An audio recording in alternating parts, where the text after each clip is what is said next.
مذ قد تولى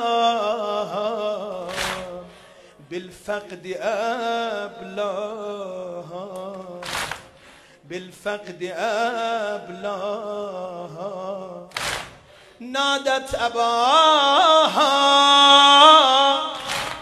تروي أساها يا والدي باليتم ما صدقت عيني انظر إلي إني رقية ما اعتدت أن أمشي بلا ظل الحسين. بابا منو نگاه کن، من عادت ندارم بدون تو جایی برم بابا، اصلا منو بدون تو جایی تحویل نمیگیرن بابا.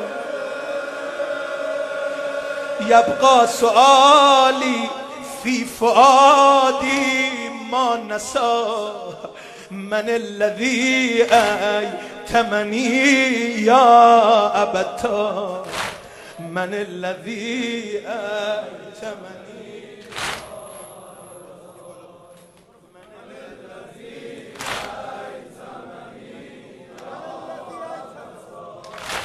مذ أحضروا رأس أبي ما بين أحضاني الخطب أدهاني الهب أشجاني.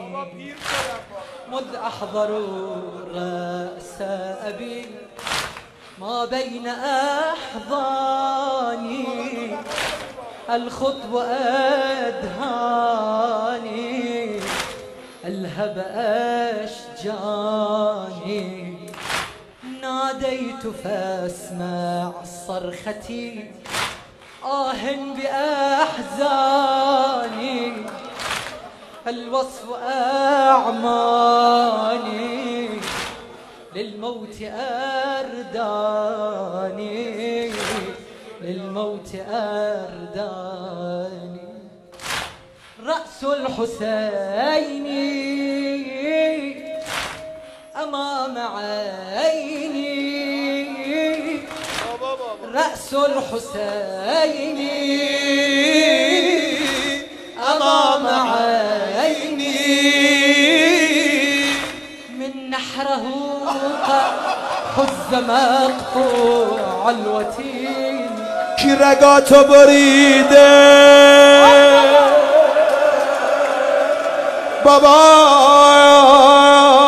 بابا یه سوال داشتم، هی میرفتم از عمم میپرسیدم، میگفتم عمم شنیدم وقت خدافزی زیر گلوی بابامو بوسیدی، چرا زیر گلوشو بوسیدی؟